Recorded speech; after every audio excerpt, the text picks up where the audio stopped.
안녕하세요. 강동 경희대학교 병원 MC 경희입니다. 위암은 한국인에게 많이 발생하는 암으로 알려져 있는데요. 정작 위암이 어떤 암인지 또 어떻게 예방할 수 있는지는 자세히 모르는 경우가 많습니다. 오늘은 소화기 내과 전정원 교수님과 함께 위암에 대한 흔한 오해와 궁금증을 하나씩 살펴볼 예정인데요.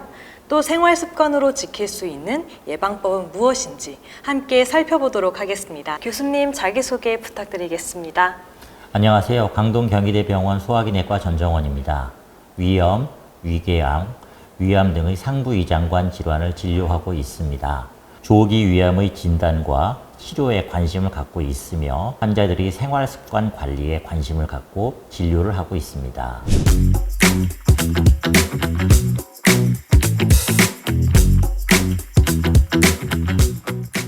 네, 교수님, 위암은 한국인에게 또 많이 발생하는 것으로 알려져 있는데요. 또 그 이유가 특별히 있는지도 궁금합니다. 한국은 위암 유병률이 비교적 높은 나라입니다. 유병률이 높은 이유는 크게 5가지 원인을 들 수 있습니다. 첫째로는 너무 짠 음식, 너무 매운 음식, 그 다음에 발효 음식들과 같은 전통 음식들에 의해서 영향을 받는 것으로 되어 있습니다. 두 번째로는 헬리코박터 파일러리 균이 있는 경우에 위암 발생률이 높아지게 됩니다. 세 번째로는 유전적 요인도 간과할 수 없는데요. 이러한 유전적 요인이 있는 경우에 위암 발병률을 높입니다. 네 번째, 과도한 음주, 흡연 등의 그러한 좋지 않은 생활 습관도 위암의 발병률을 높이는 것으로 되어 있습니다. 마지막으로 한국은 다른 어떤 나라보다 위 내시경을 통한 건강검진이 잘 발달되어 있는 나라입니다. 따라서 이러한 위암을 조기에 발견하게 됨으로써 위암의 발병률이 통계적으로 의도치 않게 높게 나타나는 경우도 있습니다. 헬리코박터 파일로리에 대해서 교수님께서 또 말씀해 주셨는데요. 이 파일로리에 감염이 되어 있으면 무조건 위암이 생기는 건지도 궁금합니다. 꼭 그렇지는 않습니다. 그렇지만 헬리코박터 파일러리 균에 노출되게 되면 위 점막의 병변이 변하게 됩니다. 위 점막의 병변이 변하여 위축성 병변, 장상피 화상 같은 점막으로 변하게 되고 이러한 것들은 위암의 정구 병변으로 알려져 있습니다.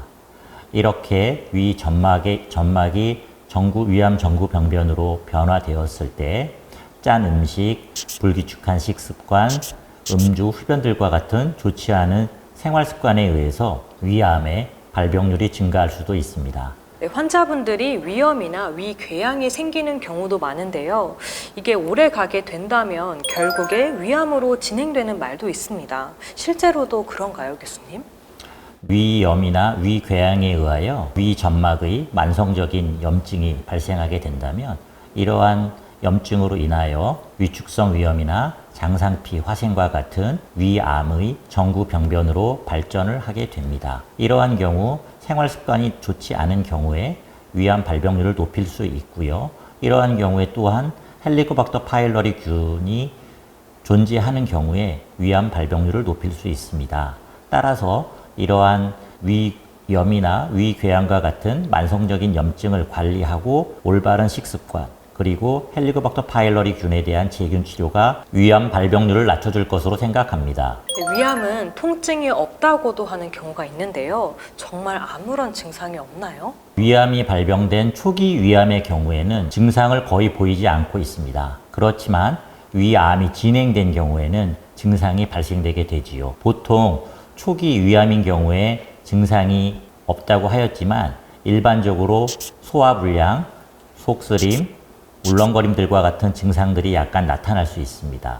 또 하나, 위암으로 많이 진행된 경우에는 음식물 섭취가 어렵고 위통을 느끼거나 속쓰림이 심하거나 심한 경우에는 혈변을 보거나 하는 등의 증상이 나타날 수 있겠습니다. 이러한 증상이 있다면 반드시 건강검진을 받으시는 것을 추천드립니다.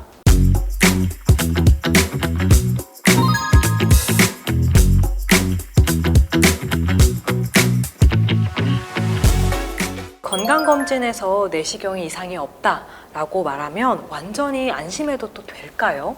진행성 위암인 경우에는 위 내시경 검사를 통하여 진단을 하기가 쉽지만 초기 위암인 경우나 위암의 정구병변의 경우에는 정상적인 점막과 구분이 어렵기 때문에 진단을 내리기가 어려운 경우가 있습니다.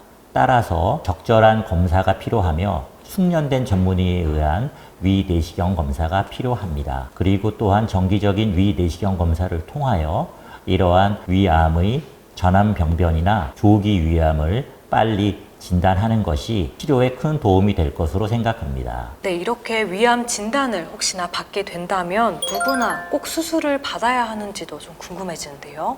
위암이 진단되었다고 해서 모든 경우에 수술적 치료를 하지 않습니다. 최근의 경우에는 조기 위암의 경우에는 오히려 수술적 치료보다 내시경적 절제술로 치료하는 경우가 많습니다. 조기 위암을 치료하는 내시경적 절제술은 수술적 치료에 비하여 침습도가 낮고 내시경적 절제술 후 환자의 회복도 굉장히 빠른 편입니다.